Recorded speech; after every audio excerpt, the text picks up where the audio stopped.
শহরের দিকে রওনা হয়। অন্যদিকে গ্রিনিচ শহরে উইল এক ক্যাসিনোতে আসে, যেখানে কিছু ধনী লোক পোকার খেলছিল। উইলও তাদের সাথে বসে পড়ে। এক নতুন লোককে দেখে তারা হাসতে শুরু করে, কিন্তু উইল জুয়া খেলায় পারদর্শী ছিল। আজ তার কাছে ধনীদের থেকে পয়সা বের করার সবচেয়ে ভালো সুযোগ ছিল। উইল ফিলিপ নামের এক ধনী ব্যক্তির সাথে পোকার খেলে। ফিলিপ ছিল সেখানকার সবচেয়ে ধনী ব্যক্তি। তার নিজের একটা টাইম ব্যাংক ছিল, যা লোকেদের লোনের সময় দিত। ফিলিপের সাথে তার মেয়েও বসেছিল। এই সেই মেয়ে যে কিছুক্ষণ আগে উইলের দিকে তাকিয়েছিল।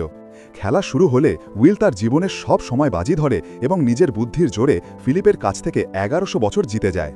এটা দেখে ফিলিপের মেয়ে সিলভিয়া উইলের প্রতি খুব মুগ্ধ হয়ে যায়। সে উইলকে পরের রাতে তাদের বাড়িতে পার্টিতে আমন্ত্রণ জানায়। পরের সন্ধ্যায় উইল একটা নতুন গাড়ি কিনে ফিলিপের পার্টিতে পৌঁছায়।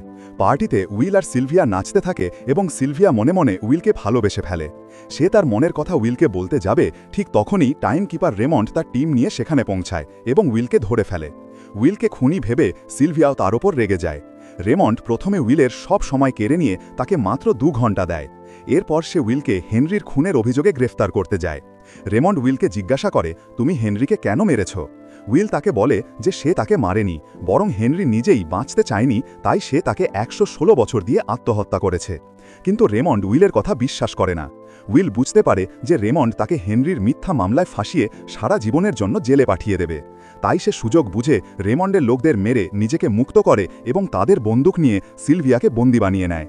সিলভিয়াকে ঢাল বানিয়ে উইল তাকে সাথে নিয়ে পালিয়ে যায় এবং রেমন্ডও তার লোকদের ফাঁকি দিয়ে আবার ঘেটো শহরে ফিরে আসে। এই সময়ে উইলের কাছে সময় খুব কম ছিল। সে সিলভিয়ার কাছে কিছু সময় ধার চায়, কিন্তু সিলভিয়া তাকে 1 সেকেন্ডও দিতে রাজি হয় না, কারণ সেও উইলকে হেনরির খুনি ভাবছিল।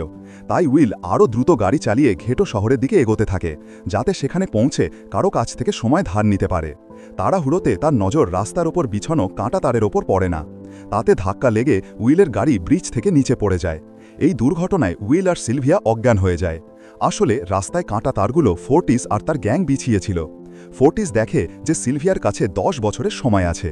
সে সিলভিয়া সব সময় চুরি করে সেখান থেকে চলে যায়। কিছুক্ষণ পর উইল আর সিলভিয়ার জ্ঞান ফেরে। সিলভিয়া যখন তার হাতের দিকে তাকায়, তখন সে চিন্তিত হয়ে পড়ে, কারণ তার কাছে মাত্র 30 মিনিট বাকি ছিল। উইলের কাছেও কয়েক মিনিটই ছিল। তবুও সে সিলভিয়াকে নিজের কিছু মিনিট দেয়, যাতে দুজনের সময় সমান হয়ে যায়। এরপর উইল সিলভিয়াকে নিয়ে তার সেই বন্ধুর বাড়ি যায়, যাকে সে 10 বছর সময় দিয়েছিল। যখন তার বন্ধুর স্ত্রী দরজা খোলে, সে উইলকে দেখে রেগে গিয়ে বলে, তোমার দেওয়া 10 বছর আমার স্বামীর প্রাণ নিয়ে নিয়েছে। সে সব সময় মদের পেছনে উড়িয়ে দিয়েছে, যার ফলে তার মৃত্যু হয়েছে। এটা শুনে উইল হতাশ হয়ে পড়ে, কিন্তু এখন তাদের দুজনের কাছেও বেশি সময় ছিল না। যদি তারা তাড়াতাড়ি কিছু না করত, তাহলে তাদেরও মৃত্যু নিশ্চিত ছিল। তখনই উইল সিলভিয়ার কানে